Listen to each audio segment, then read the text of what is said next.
Well, here we are, once again at the throngs of media chaotic narrative. Whether it be mainstream media or its henchman appendage, social media, the trauma continues. Welcome to the maelstrom, the collective confusion of 2020 that will forever go down in history books as the year that truly opened the 21st century and ended the era of the third industrial revolution, thereby beginning the next era, the era of the 21st century technocracy, the fourth industrial revolution. Firstly, by fomenting a global reset, which will entail a new global economy, a new culture, new infrastructure, and new policies. In order for this to take place, especially in a place like America, individualism must be deconstructed to produce a hive mind and collectivist perspective fit for the global socialistic system of inclusivity and sustainability. This can be done in several ways, mainly by creating a situation that will collapse the current economy.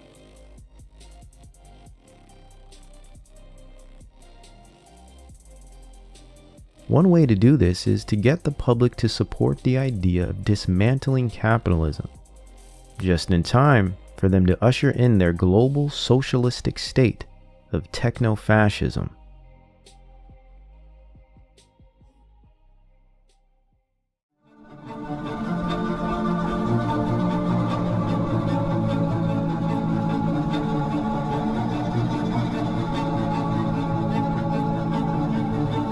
We want an end to the profit at all costs mentality, because if we don't build an economic future with people at the centre in a sustainable frame where we are respectful of our planetary boundaries and the need to change our energy and technology systems to have a living planet for human beings, the world could fund it right now, and yet 70% of the world's people have no social protection. That's respectful of public services and not simply trying to make profit of them. I believe it is very important for countries to recognize that, there are some essential services that need to be provided in terms of healthcare, in terms of education, in terms of good governance, in terms of social safety, that cannot be compromised on. This is a virus that doesn't respect borders. It crosses borders, and as long as it is in full strength in any part of the world, it's affecting everybody else.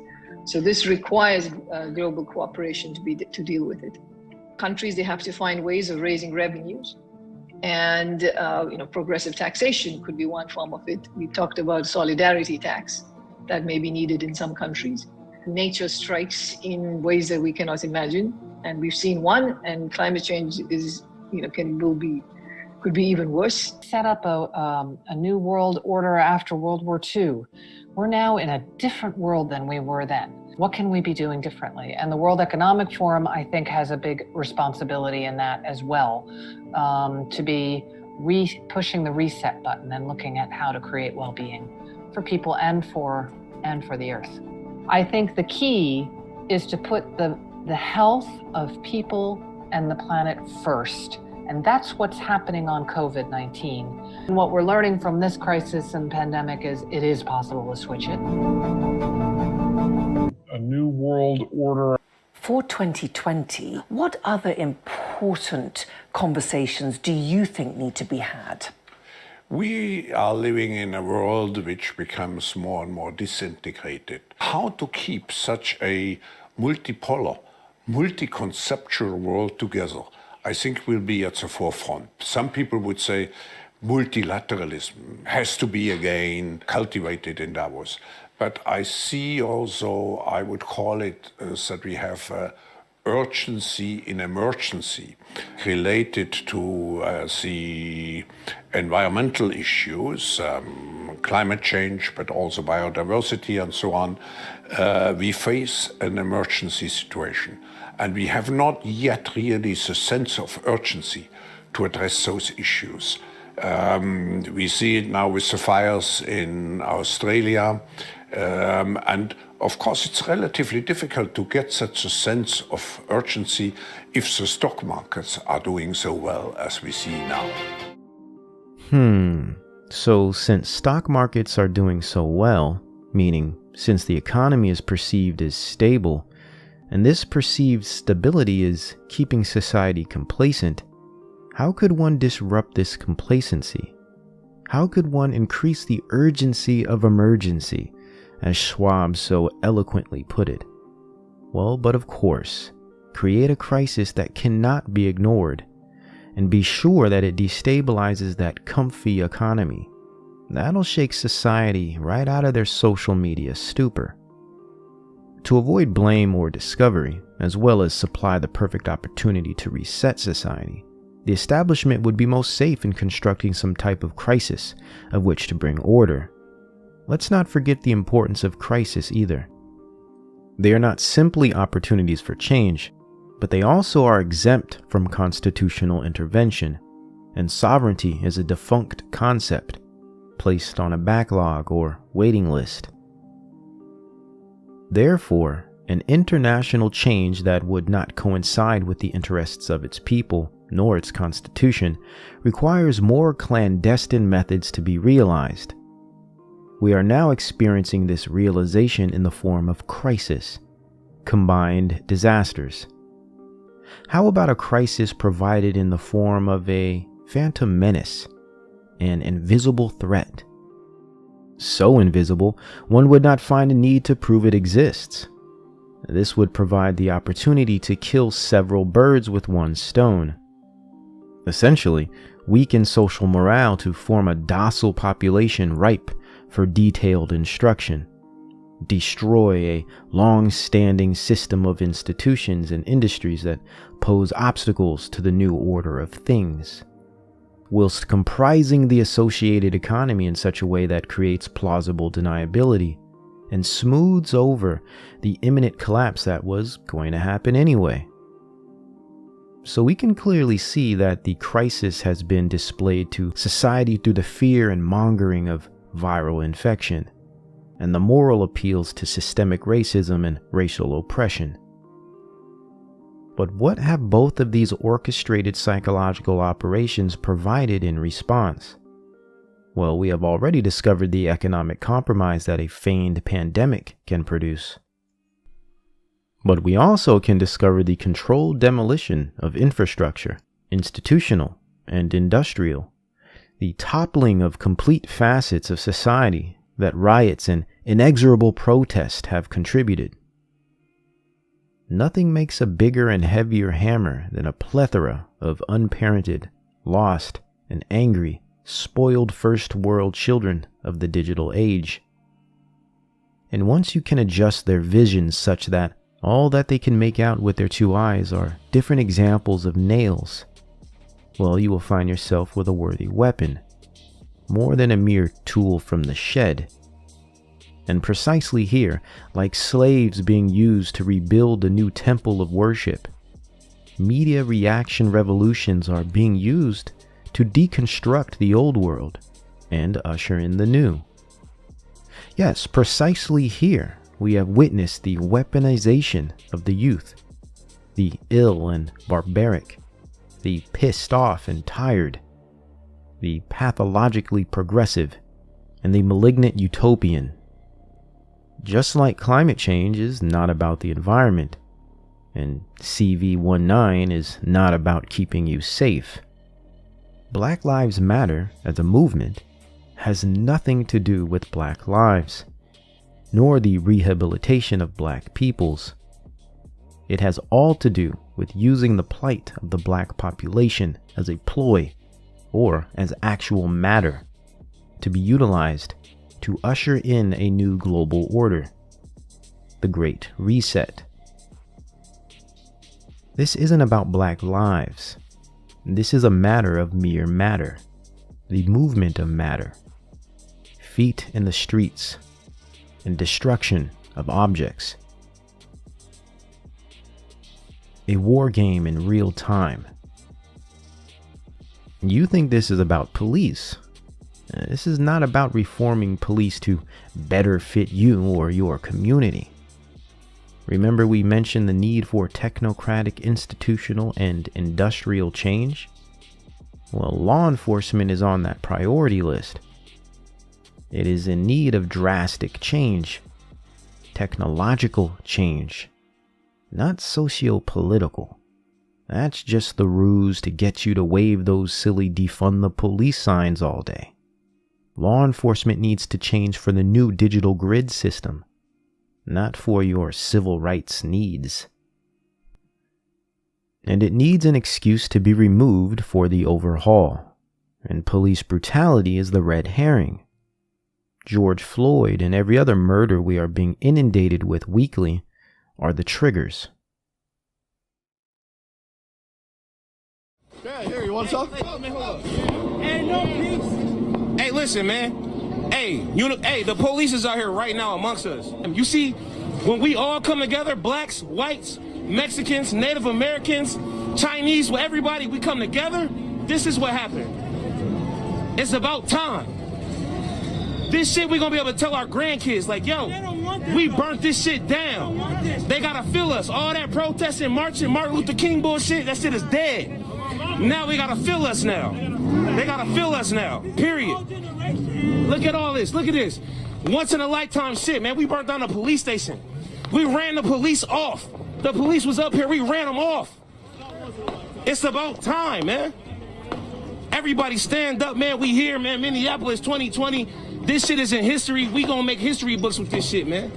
Period. And don't fight each other. This is us versus them. Hands down. Period. Blacks and whites alike have been beaten and murdered for years due to crooked aspects of law enforcement. Why do you think they are all of a sudden considering change now? Because you burnt down a few buildings? Because you screamed loud enough this time? Those who know nothing of history are doomed to repeat it.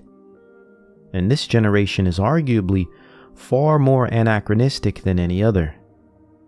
They have all the technology in the world but would bust a blood vessel in attempts to tell you something true about it. Since inbuilt fact-checking algorithms have replaced authentic and genuine inquiry facilitated by actually reading personally researched sources, this generation has fallen behind mentally. They seek quick answers and cliff note understanding instead of conceptual depth. They seek pleasure instead of wisdom. We could also argue this is because their forefathers have failed them, which is true in part, but I maintain every generation is accountable for their acts, whether their conditions be favorable or desolate. purpose is bigger than blame. Actively seek your destination, lest you be taken for a ride. And when you end up in parts unknown, unwarranted, do not ask how you got there, and do not complain about the methods by which you arrived. Racism as a state-funded proxy revolution has accomplished its initial ends. Society is mobile, furious, and rendered to the dregs of emotional states. Completely irrational and histrionic, practically exposing its belly. Society has been traumatically beaten into submission. The operation is working flawlessly. It has gone global and just as planned. Yet the world misconstrues this technocratic revolution with actual black liberation. We fail when we fall under the impression that the state and its plans has any genuine concern with the betterment of black people, or any people for that matter. It's naive and foolish to believe so. Just as foolish as all of those who rush to the streets seeking change by the hands of a state that sees you as a gnat in the eye of global progress. What's global progress? Well, it surely is not about equality or human progress, nor liberation for black peoples of African descent. It's about technologic progress at the expense of human existence. But these people in the streets think they are fighting and succeeding in a revolution. Particularly, this BLM movement is being used to remove the individualist nation-state consciousness of America. While it succeeds in conflating capitalism, intellectualism, Christianity, and nationalism with white supremacy, racism becomes the new weapon of choice for coercing a total global reset. Real historical racial issues that need real attention are co-opted and become casualties of psychological war. So let's return to law enforcement and take a look at what defunding the police have to do with all of this. And again, it has nothing to do with black people and the deserved social redemption of generations past to present, but all to do with creating a crisis on the backs of black people that will provide the compromise needed to remove the police force altogether and implement the global law enforcement digital apparatus. This is why you will continue to see strategically reported examples of police brutality and misconduct day by day, until enough fervor has been created to produce the reaction anticipated by those behind the strings. It is not that these problems have not always existed, but they are being magnified at this specific moment for specific reactions in order to supply specific solutions. Problem, reaction, solution.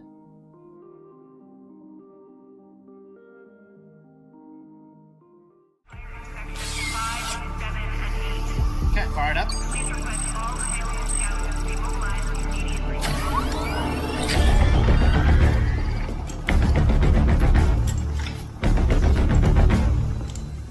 Destination or task? Helipad. Yep.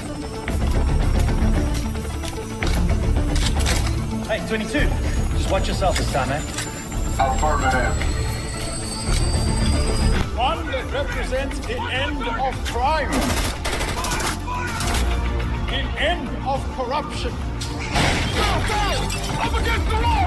On the ground, all targets neutralized. And the start of the rebirth of our city.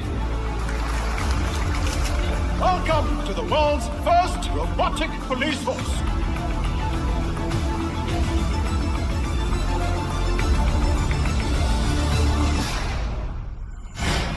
Johannesburg, South Africa became the focus of the world in 2016 with the deployment of the planet's first all-robotic police units. And 𝗕𝗏𝗺𝗏 stock skyrocketed. Certain parts are brought in from China, but all of the robots are assembled right here in South Africa. The biggest fear the population expressed was vulnerability to hacking. 𝗕𝗏𝗺𝗏 assures this is not something to worry about with their bulletproof guard key system. system which allows them and only them to update software on the robots. Before the success of the ubiquitous human-sized police robots, there was a bigger bad boy on the block, the Moose. Vincent Moore is a weapons designer and a former soldier. He has a fundamental spiritual issue with artificial intelligence. I have a robot that is indestructible, that is operated by a thinking, adaptable, humane, moral human being. The hyper-advanced neural transmitter converts the human operator's thoughts into the robot's actions, a departure from the artificial intelligence that governs the Scouts. Now, with interest coming from the US, China, and North Korea, the Scouts' creator, Dion Wilson, sees a rich future. What really interests me is high-level AI, true intelligence, a machine that can think and feel. We've heard about this. The same-day bot is a new device from FedEx that is already roaming the streets of New York. But if you get in trouble or if family arguments get a little too rowdy at the Thanksgiving table, there's a robot you do not want to see. Check out this video from a TechCrunch conference. Here's a Boston Dynamics robot tested with the Massachusetts State Police. Now, the company's CEO says the robot can open doors and it will be controlled by an officer in a safe location. The idea is it can be used for dangerous situations, such as a hostage negotiation, but I have to wonder, does it stop there? So as a citizen, I just have to wonder, what are your rights if a law enforcement robot and not a human cop knocks on your door just like the video we just saw? Robots. Artificial intelligence, that's the story. And by the way, you notice how these things are made to look like dogs? You know they don't have to. These can be battering rams. These could actually be far better equipped to do a better job if they had multiple arms. But the reason why they're doing this is to habituate you and condition you through this wonderful world called the uncanny valley to let you know that this is just a little dog, Scotty. This is cool. This isn't anything to be afraid of. Sophia, you know, the robot is going to look nice with a face and a smile and batting eyes. This is deliberate. So to your original question, this is merely an extension of the police. But Scotty, what if they're allowed to patrol, to pull people on their own, to learn the behaviors of certain people? Could they be profiling? Would certain ethnicities be more prone to being stopped? Or if you realize we've made a mistake, Scotty, can you bring them back? Artificial intelligence is basically programs itself. Robots are programmed by people, but AI is programmed by AI. It may not be able to be drawn back. The first thing they're going to do is replicate themselves. See, this is what nobody wants to talk about. People like Ben Goertzel and Ray Kurzweil, who make it sound so cool and neat, never talk about this runaway train called AI. Guess who it is? It's him. Flirting aside, the head of artificial intelligence for Dubai Police sees the future with AI and robotics very much at its heart. Behind it is the artificial intelligence, so it can see you, it has a facial recognition, so it can identify the person in front of him and send all the live feeding to the command and control system. We do have a project, what we call it Dubai Eye, where we have integrated all the CCTV cameras across the city. And on top of that, you're going to build a smart system where it has a facial recognition. It's so difficult to monitor more than 10,000 cameras in the city. So we have an intelligence system where we can analyze a live feeding from those cameras and can predict also, and it can identify all kinds of activities, especially the wanted people. Although this unmanned facility currently still needs a human on conference call when it comes to reporting a crime.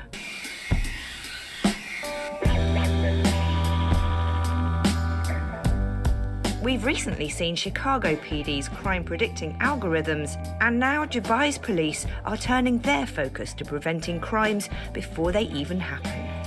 This application analyzes past crime and try to predict where and when the next crime in that zone could happen in the future. Another one of the smart services offered to citizens in Dubai is the ability to register if you have a history of cardiovascular problems. You can see on the map there, represented by hearts. Now this means that when an ambulance is called, it will instantly know that it could be attending a heart attack victim. And they say that this has allowed them to reduce the number of fatalities by more than 50%. That's an impressive statistic, but is this widespread surveillance reminding anyone else of a certain sci-fi film? People are going to equate this to Minority Report. What kind of protocols do you have in place to make sure that the data is used in ethical ways in future? We don't predict who will commit the crime. We predict where it could happen and when it could happen, so we can prevent it and reduce the rate for the crimes. With 1 in 3 crimes being successfully predicted this time last year, the benefits of using artificial intelligence are, well, predictable.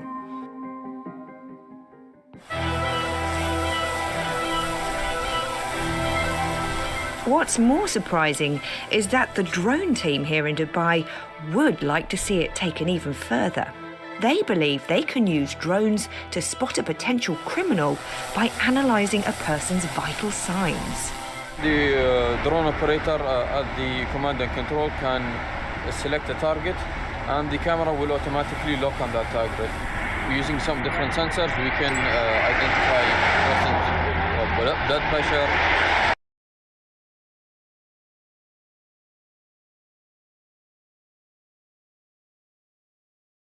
temperature.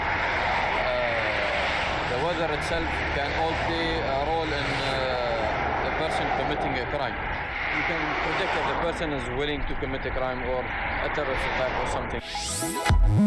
Like so many of Dubai's big plans, all this stuff seems to have one foot in ambitious reality and the other in well-intentioned fantasy. It's a place worth keeping an eye on, though, and you can be very sure they'll be keeping an eye on us. Robots will soon replace human police, with the first real-life RoboCop to be launched this summer. The first robot officer will go on patrol in Dubai by May this year, officials have confirmed. Members of the public will be able to report crimes to the robot using a touch screen on its chest. The robot can salute and shake hands. It will be multilingual, with members of the public able to pay traffic fines through the machine and submit paperwork. There are plans for the machines to make up 25% of the force by 2030. Brigadier Abdullah bin Sultan, director of the Future Shaping Center of Dubai Police, said, "We are looking to have more robots in the future to handle policing. By 2030, we are keen to make robots around 25% of the total police force. We plan for a security system for the future of the city to tackle future crimes. By 2025, Dubai will be one of the best 5 cities in the world on security level." Brigadier Khalid Nasser Al-Razuki, General Director of the Smart Services Department at Dubai Police, told Gulf News, "We are looking to make everything smart in Dubai Police. By 2030, we will have the first smart police station, which won't require human employees. We are aiming to implement many smart police mechanisms, including the smart police station and robots, and adopt artificial intelligence." Dubai Police first unveiled the RoboCop prototype at the Gulf Information Technology Exhibition last year. One of the robots featured cameras able to detect humans and objects, with anything suspicious reported to real-life officers. It was also fitted with a smoke detector to report fires and returned automatically to its charging station with a battery life of 8 hours.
If you want the brutal truth, no lives matter.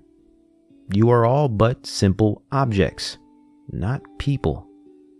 You will be allowed little outside of technological trinkets to keep you busy. Power, equality, or humane consideration is out of the question. It is but a figment of your imagination.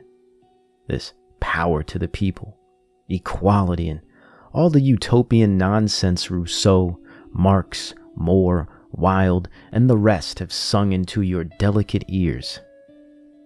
In this new world, you, black, white, yellow, brown, are but a specialized tool in the form of a human being.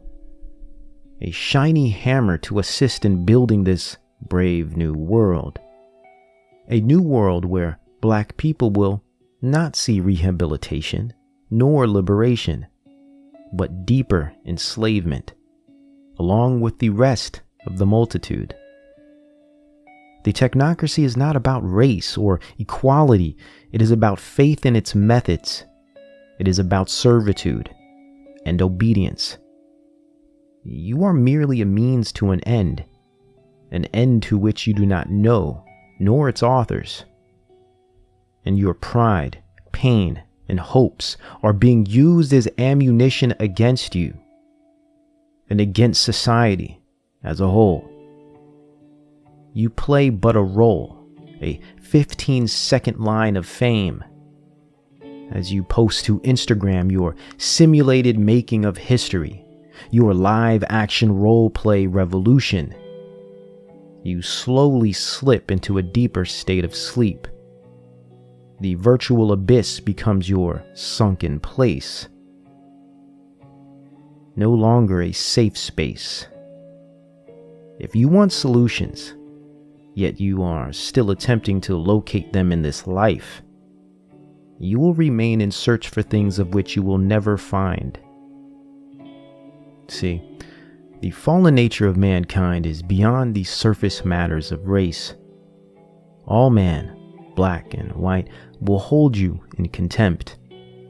Your every king will fail you. In this world, your tears will forever flow. And on this earth, your cries will never be answered. Precisely because the answers are simply not found here. And until you come to this truth, you will remain in bondage. Without the experience of bondage, how can one know what it is to seek freedom?